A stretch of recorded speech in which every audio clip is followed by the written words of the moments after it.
할렐루야. 굿TV 세상을 보는 창 오색 오감을 시청하시는 시청자 여러분 안녕하십니까.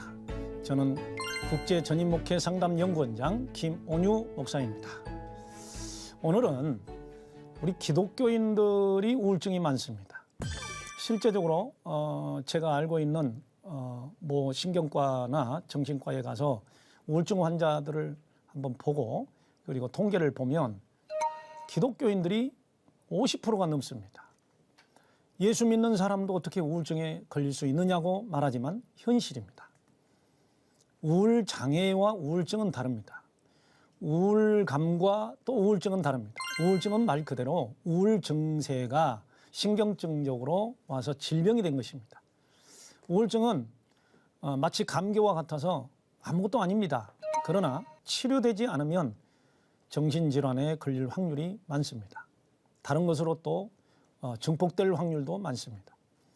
우울증을 성경에서는 여러 가지로 말씀을 하고 있지만 우리는 생명력 있는 삶을 살아야 정당한 그리스도인, 자신감 있는 그리스도인이 되지 않겠습니까? 그래서 생기가 있다는 말씀. 우리 한번 에스겔 37장 9절에 있는 말씀을 잘 아시겠지만 한번 큰 소리로 읽어보시겠습니다. 생기에게 대언하여 이르기를 주 여호와께서 이같이 말씀하시기를 생기야 사방에서부터 와서 이 죽음을 당한 자에게서 불어서 살아나게 하라 하셨다 하라. 생기는 생물학적인 생기가 있고 그리고 영적 생기가 있습니다. 생물학적인 생기는 말 그대로 산소입니다. 공기 중에 산소가 있어야 우리 몸이 살아납니다. 그리고 살 수 있습니다. 영적인 생기는 우리가 바로 영혼이라는 얘기를 하는데 그 영혼입니다. 하나님께서 흙으로 사람을 만드시고 그 코에 생기를 불어넣으시니 생령, 살아있는 영혼이 됐다. 이렇게 말씀을 하고 있습니다. 사람 그러면 생기가 있어야 됩니다. 말 그대로 기운이 있어야 됩니다. 살아있는 기운이 있어야 됩니다. 이 살아있는 기운을 영적으로는 성령의 역사 이렇게 이야기도 합니다. 오늘 성령의 역사와 그리고 또한 심리적 생기가 우리의 우울증을 이기게 하는데 일단 우울증에 걸렸을 때 오는 심리적 상태, 신체적 상태, 그리고 사회적 상태, 하나님과의 관계 우리가 또 전인적으로 한번 볼 수 있도록 하겠습니다. 자, 그리스도인도 우울증에 걸린다. 아이러니하지 않습니까? 그러나 여전히 그리스도인도 우울증에 걸려서 역사가 있고 그렇게 말하고 있습니다. 존 버년도 우울증 환자였습니다. 스펄전도 역시 우울증에 걸려서 극심한 고통에 시달린 적이 있습니다. 심지어는 구원의 확신까지도 상실되는 그런 일도 있었습니다. 여러분이 잘 아시는 개혁자 루터 역시 우울증에 걸려서 절망 상태에 빠졌을 때 하나님께서 치유해 주시고 응답해 주셨습니다. 그래서 이 우울증 상태를 기독교인들이 뭐라고 말하느냐? Dark Night of the Soul. 네, 영혼의 어두운 밤이다. 이렇게 이야기를 하고 있습니다. 다시 말해서 신앙생활에 있어서 믿음, 소망, 사랑이 있는데 그 소망이 있어야 살 재미가 있지 않겠습니까? 그런데 신앙생활을 20년, 30년 해도 가정이 힘들고 내 신체도 힘들고 삶이 힘들고 영적으로도 공허하고 이런 문제가 있을 때 소망의 상실, 실존적 공허감, 절망감을 바로 우리 크리스찬도 얼마든지 느끼고 살 수 있습니다. 제가 목회 상담을 하기 때문에 많은 그리스도인들이 거의 다 그리스도인들입니다. 심지어는 목회자도 있습니다. 그런 사람들이 와서 고백하고 있는 걸 보면 절망감이 많습니다. 다시 말해서 불안이 많습니다. 네, 목회자도 우울증에 걸릴 수 있습니다.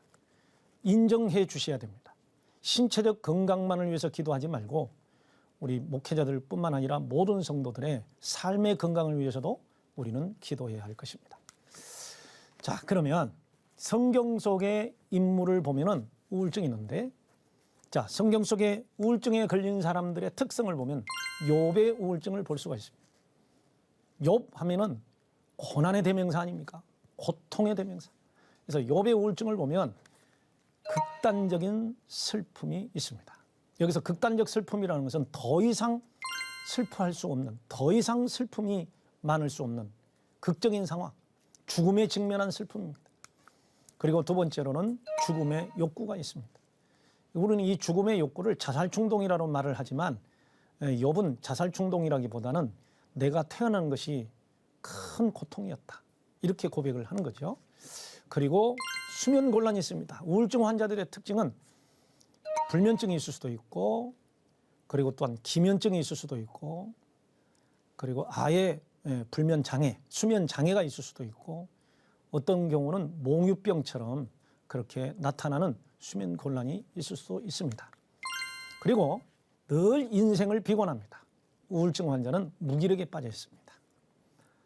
삶에 대한 무기력, 신체의 탈진, 이런 것들이 전부 다 이 우울증의 특색이 되겠습니다.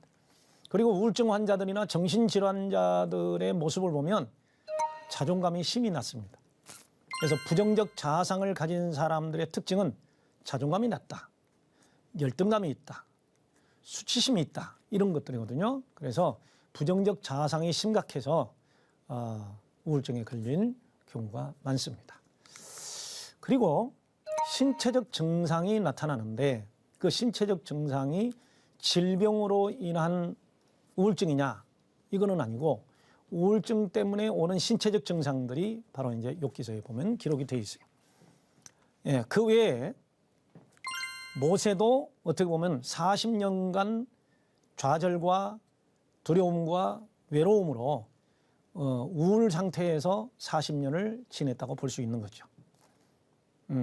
그리고 다윗도 역시 마찬가지입니다. 다윗도 우울증 기간이 있었습니다. 사울 임금에게 쫓겨다니는 그 기간, 낙심과 절망에 빠져있던 그 기간, 그리고 죄를 짓고 나서 회개의 그 기간들, 전부 다 우울 기간입니다. 엘리야 역시 열왕기상 19장 20장에서 탈진에 빠져 로담나무 밑에서 죽기를 청했던 것도 우울로 우리가 볼 수 있습니다. 요나 역시 우울에 빠져서 도망다니고 물고기 뱃속에서 심히 좌절하여 울부짖었던 그 기간들. 에레미야 날마다 울면서 하나님의 말씀을 전하는데 절망을 느끼고 입을 다물어 버리기로 했던 에레미야. 그리고 사도 바울도 하나님 앞에 구원은 받았지만 그러나 광야에서 수많은 세월 동안 우울에 빠져 있었던 그 기간들, 다 이런 것들은 성경에 나오는 우울증의 증세들인 것입니다. 자, 우리는 이 우울증에 대해서 오해할 경우가 많습니다. 특히 우리 그리스도인들, 연세 많으신 권사님들, 율법주의자들, 근본주의자들, 성도들의 아픔을 모르는 또 하나의 종교 지도자들, 이런 분들은 이 우울증에 대해서 오해를 합니다. 어떤 오해를 할까요? 첫 번째, 모든 우울증은 사탄의 역사다. 귀신이 하는 것이다. 마귀가 우울증을 주는 것이다. 이렇게 이야기를 합니다. 그렇지 않아도 마음이 힘들고 고통스럽고 두려움 많고 불안하고 무기력에 빠져 있는데 거기다가 귀신 들렸다고 한번 해보세요. 그 수치감이란 말할 수가 없죠. 어떤 내담자는 저에게 교회에서 귀신이 가져다 준 우울증이라는 말을 듣는 순간 정신분열까지 왔답니다. 그리고 두려움에 시달려서 밤에 잠을 못 잤답니다. 우리는 그렇게 오해하면 안 됩니다. 우울증은 모든 것이 사탄의 역사가 아닙니다. 하나의 성경으로 이야기한다면 인생 과정에서 겪을 수 있는 질병일 수도 있다는 것입니다. 두 번째가 뭐냐? 죄를 많이 지어서 우울증이 왔다고 또 정죄를 하는 경우가 많습니다. 우리가 정신적 고통에 시달리거나 신체적인 질병이 있을 때 나아만 사람 소발, 대만 사람 엘리바스, 이런 욥의 친구들처럼 욥이 죄를 지었기 때문에 그런 정죄를 받고 고통을 당하고 우울증에 걸렸다고 하는 사람들처럼 오늘 우리가 쉽게 모든 사람들이 죄의 결과, 징벌을 받아서 우울증에 걸렸다고 말하는 경우가 있습니다. 이것은 또 하나의 학대가 됩니다. 오해하시면 안 됩니다. 하나님의 징계로 우울증이 왔다. 오늘 우리가 말하는 이 우울증은, 성경 속의 우울증은 무기력입니다. 그리고 삶에 대한 기쁨과 그리고 평강이 없는 상태를 이야기하겠죠. 그건 하나님한테 벌을 받아서 그렇다고 이야기합니다. 그래서 성경 이사야서에도 예수님께서 당하신 우울의 그 대속에 대해서 예수님을 향하여 모든 사람들이 어떻게 정죄했습니까? 하나님 앞에 벌 받았다. 하나님한테 벌 받았다. 이렇게 이야기를 하는 거거든요.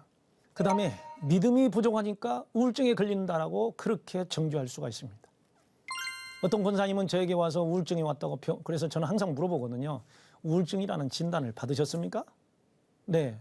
그래서 우울증 약을 처방을 받아서 항우울증제를 복용하고 있지만 사람들이 저를 보고 믿음이 부족해서 그런데요. 기도를 많이 안 해서 그랬는데요. 아, 그래요. 마음이 어떻습니까? 너무너무 속상합니다. 야속합니다. 그리고 하나님 앞에 어떨 때는 원망스러울 때가 있습니다. 예. 믿음이 부족해서 생긴 것이 전부 다 우울증이 아닙니다. 그 다음에 하나님이 버리신 것 같은 기분도 듭니다. 예수님께서 대속하실 때 나의 하나님 어찌하여 나를 버리셨나이까? 그것도 역시 우울증의 단계에서 오는 좌절입니다. 그걸 우리는 거절감, 리젝션이라는 말을 쓰죠. 그래서 하나님이 버리셨다? 이렇게 또 오해할 수도 있습니다. 본인도 그렇게 오해합니다. 하나님 나를 버리신 것 같다. 나의 하나님 어디 계십니까? 그리고 다윗도 그런 고백의 기도를 많이 합니다. 하나님이 나를 버리셨다라고 사람이 말한다고 합니다. 그렇습니다. 그리고 결코 우울하면 안 된다라는 강박적 사고가 있습니다. 우리 그리스도인들은 항상 하나님의 말씀에 율법적인 부분이 있어요. 항상 기뻐하라. 그러니까 우리 그리스도인들은 슬프면 안 돼요. 우울하면 안 돼요. 그리고 항상 감사해야 돼요. 이러한 강박적 말씀에 감정을 속이고 숨기고 있으면서 우울에 빠져 있는 경우가 있습니다. 그러나 성경은 말합니까? 뭐라고 말합니까? 그리고 예수님은 이런 우울증에 걸린 분들에게 어떻게 말씀하고 계실까요? 나의 자녀들도 우울해질 수 있단다. 그래서 타인의 위로가 필요하단다. 고린도 후서 1장 2절부터 11절까지는 위로라는 단어가 11번이 있습니다. 오늘 우리 모든 성도들은 위로가 필요합니다. 자신에게도 한번 말씀해 보세요. 누구야, 너는 위로가 필요해. 그 위로를 위해서 목회자가 부름을 받았고 그 위로를 위해서 권면하는 권사님들이 부름을 받았고 그 위로를 위해서 소망을 가지고 예수 제 이름의 소망을 가지고 위로하면서 살라고 우리가 부름받았다고 사도 바울은 강변하고 있습니다. 네, 위로가 있는 기독교, 위로가 있는 신앙, 그것은 우울증을 이기는 큰 힘이 될 것입니다. 예, 목회자도 우울증에 걸릴 수 있는데요. 인터넷에 보니까 목회자가 우울증에 걸리는 이유를 이렇게 6가지, 7가지로 말씀하고 있습니다. 첫째, 열심 있는 목회자, 그리고 대형교회 목회자일수록 한계가 없는 일과 그 한계가 없는 일을 하다 보니 신체적으로 탈진이 옵니다. 특히 간 기능에 손상이 옵니다.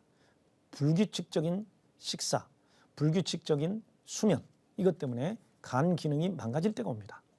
간 기능이 망가지면 근육에 힘이 빠지고 그리고 늘 눈이 피곤하면서 무력감에 빠질 때가 옵니다. 이걸 우리는 탈진이라고 그러거든요.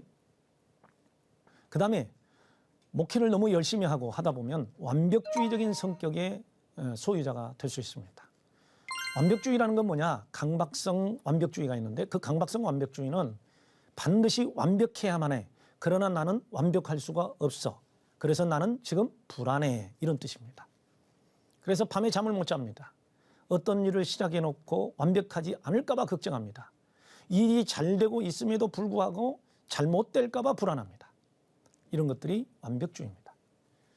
그리고 성취욕이 너무 강한 목회자가 있습니다. 어떤 목회자는 500명 성도가 될 때까지 나는 잠을 자지 않을 거야. 500명 성도가 될 때까지는 나는 금식할 거야.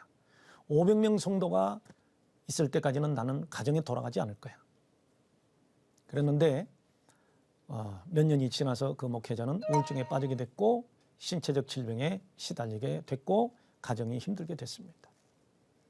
지나치게 헌신적인 목회자입니다. 가정을 돌아보지 않고 자신을 돌아보지 않고 온몸을 다해서 헌신을 하다 보니 그 헌신의 결과가 자신에게 도움이 되고 가정이 도움이 되면 또 괜찮은데 너무 지나치게 헌신하다 보니 거기에 또 배신감도 느끼게 되고 그러다 보면 탈진에 빠질 때가 있습니다. 마치 엘리야 증후군, 엘라이자 신드롬이라고 그러죠.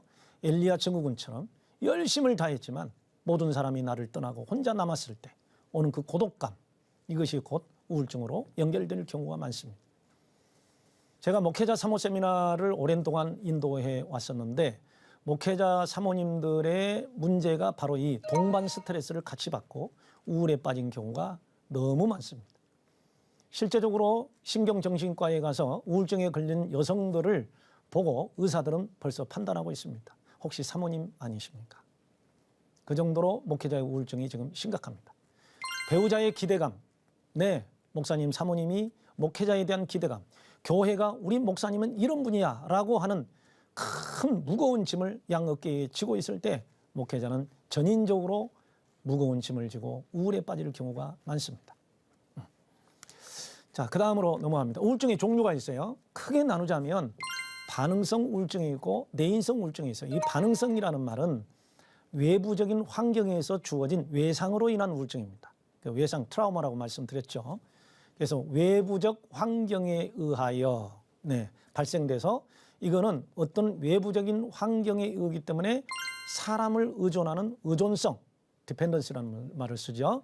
그 다음에 두 번째가 분노를 잘 표현하지 않고 분노나 그리고 슬픔이나 부정적 감정들을 표현할 수가 없고 내향적인 사람, 그리고 자신을 비난하면서 학대하는 사람, 그리고 일정한 주기 없이 심적 치료를 주로 하는 사람, 이런 사람들이 바로 반응성 우울증을 가졌다 이렇게 말을 합니다.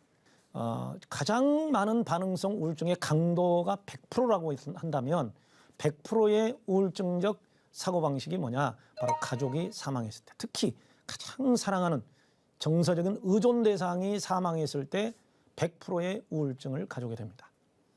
그리고 가까운 중요한 타인에게 분노를 느꼈을 때, 슬픔을 느꼈을 때, 불안한 환경에 대한 좌절에서 오거나 신체적 질병 등에 의해서 이러한 우울증이 오는 것을 우리는 반응성 우울증이다. 다시 말해서 어떤 외부 환경에 반응을 할 때 좌절이 느껴지고 그리고 신체적으로 문제가 생겼을 때 그걸 우리는 반응성 우울증이라고 그러죠. 그런데 이 내인성 우울증은 원인을 모르는 우울증입니다. 그래서 주기적으로 발병합니다. 꼭 1년에 한 번씩 아니면 어떤 매달 몇째 주 정도 되면 이러한 그 우울증은 유전적이고 영적인 부분이 많은 것을 발견하게 됩니다. 그래서 영적으로 공격을 당하는 가족력이 있어요. 그래서 가족력이 있는 우울증. 여러분 가족을 한번 조사해 보세요. 정신적 질병으로 시달리는 가족이 있다. 한번 생각해 보세요. 그리고 우울증으로 시달린 가족들이 있다. 실제적으로 임상 결과 직계 가족 중에 우울증에 시달리는 가족이 있을 때 다른 가족이 우울증에 걸릴 확률은 2배가 넘습니다. 그리고 직계 가족 중에 정신분열이 있다. 그럴 때 정신적 질병을 가지고 있는 확률이 또 50%가 넘습니다. 이건 가족력입니다. 거기에다가 또 가족적으로 우리가 좀 쉽게 이야기해서 하나님을 섬기지 않고 타 종교 아니면 타 종교 지도자, 무당, 승려, 그리고 이단성이 있는 사람, 이런 사람이 있는 가정이 신앙생활을 할 때 예수를 믿기가 정말 쉽지 않고 좌절을 많이 느끼는 경우에 우울증으로 오는 경우를 제가 또 많이 발견하게 됩니다. 그래서 이것을 우리는 내인성 우울증이다 이렇게 말할 수가 있겠습니다. 자, 우울증의 임상적 증상을 한번 보겠습니다. 자, 감정적 영역, 이거를 정서장애라고 이렇게 이야기해요. 그 다음에 두 번째가 인지적 영역, 사고장애라고 그러죠. 사고장애, 생각이 병들었어요. 행동의 영역, 행동장애. 사실은 이제 이상심리학에서는 행동장애는 청소년기까지만 행동장애라고 하고 그 다음에 오는 성년이 됐을 때부터는 행동장애라는 말을 쓰지 않습니다.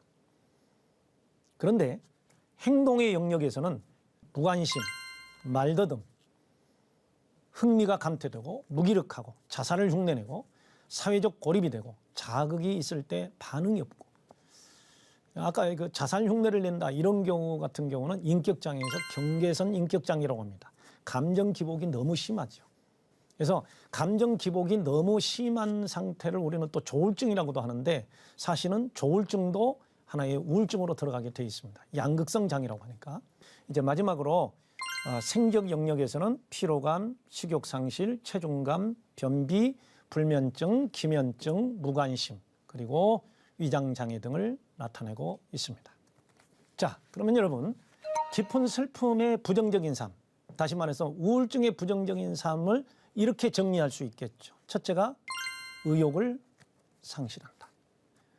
두 번째가 상호 의존증을 가지고, 다시 말해서 내 자신이 할 수 있는 게 아무것도 없다. 코디펜던시라는 말을 쓰는데 자율성이 없이 상호 의존증을 가지고 있다. 그리고 세 번째가 부정적 기대라는 말을 씁니다. 미래에 대해서 소망이 없다. 끝이 안 보인다. 나는 할 수 없다. 죽을 것 같아. 이런 거. 그 다음에 자살 충동이 일어날 수 있는데요. 이거를 경계선 상태라고 그래요. 그래서 우울증이 깊어지면 망상과 환청이 들릴 수 있습니다. 이럴 때 거의 자살을 한다고 그래요. 그래서 우울증에서 정신증으로 넘어갈 때, 사이코시스로 넘어갈 때, 그때 이게 이제 자살을 하게 되는데, 이러한 깊은 슬픔과 부정적인 삶의 관계에 대해서 여러분이 보셨습니다. 그래서 그 다음에 오는 게 이제 인격장애입니다. 인격장애는 대인관계의 부적응 현상이거든요. 우울증이 심할수록 의존성이 심해서 참 사람을 피곤하게 합니다. 혼자 할 수 있는 게 없어요. 옆에 누가 꼭 있어야만 해요. 그 다음에 두 번째, 항상 고립돼 있어요. 혼자서만 있으려고 해요. 그래서 쓸데없는 생각에 사로잡혀서 있는 인격. 다른 사람하고 관계가 없어요. 그리고 분열성. 이 분열성은 정신병적으로 좀 초기 단계의 문제로 이야기하죠. 분열성이 있고 분열형이 있는데, 분열성은 고립 단계에서 세상을 두려워하고 항상 망상 속에서 사는 것을 우리는 분열성 인격장애라고 그렇게 이야기를 합니다. 예, 정상적인 사고가 가능하지 않는 상태가 되는 것이죠. 그래서 우울증이 심각해졌을 때 오는 이런 인격장애를 한번 우리가 보았습니다. 그 다음에 그러면 이제 치료는 어떻게 할까요? 이 우울증은 일단은 우울증이 깊어지기 전에 약물 치료가 필요합니다. 예, 그래서 항우울증제를 복용을 하는데, 이거는 전문 의사의 진단에 따라서 약물과 또 양과 질을 잘 보고 선택을 하고요. 생리학적 돌봄이 필요합니다. 다시 말해서 수면, 깊은 잠을 잘 수 있도록. 그리고 운동, 필수 요소입니다. 약물, 그리고 균형적인 식사. 근데 운동도 우울증에 걸리면 하기가 힘들죠. 그래서 운동할 수 있는 도우미가 필요하죠. 그리고 인지행동 치료가 필요합니다. 다시 말해서 사고장애가 있기 때문에 인지치료가 필요합니다. 생각에 병든 것을 고쳐야 됩니다. 그리고 환경을 바꾸는 연습을 해야 됩니다. 마지막으로 우리 목회자들에게는 목회적 돌봄이 필요합니다. 목회 상담이 필요하고 권면이 필요하고, 그리고 강한 기도와 어떨 때는 어둠의 역사에 있다면 축사 사역도 필요한 것입니다. 다음으로 넘어갈까요?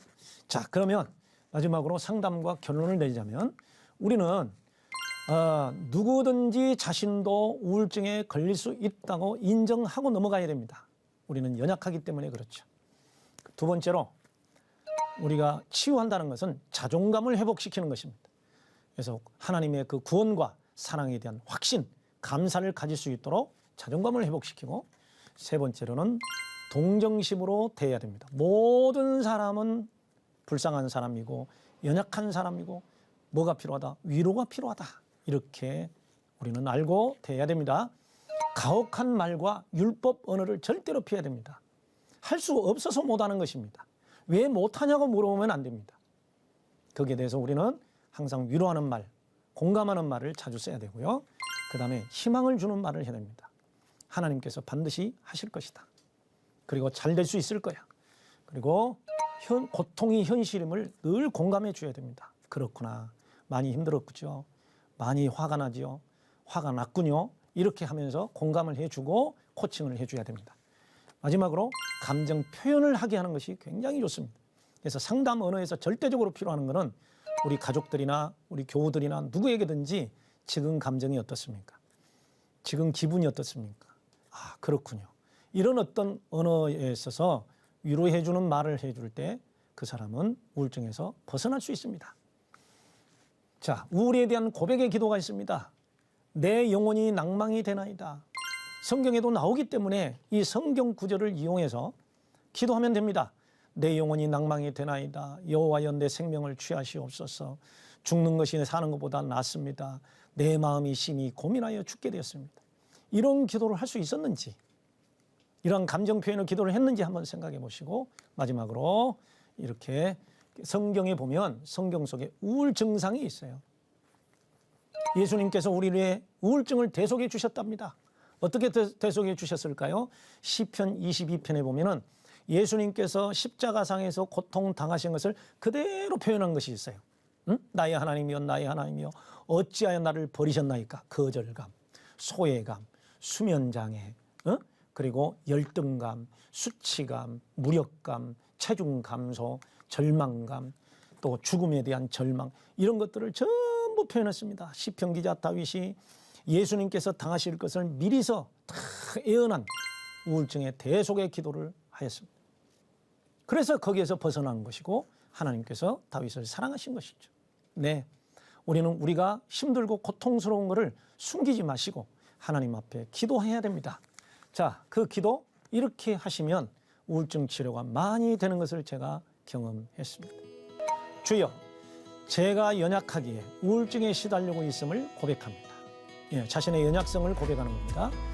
유전적 생적 문제와 가정적 사회적 원인과 악령의 공격과 영혼의 어둠에 의하여 제 자신이 무너져 있음을 고백합니다. 절망스럽습니다. 슬픕니다. 무기력이 있습니다. 의지가 없습니다.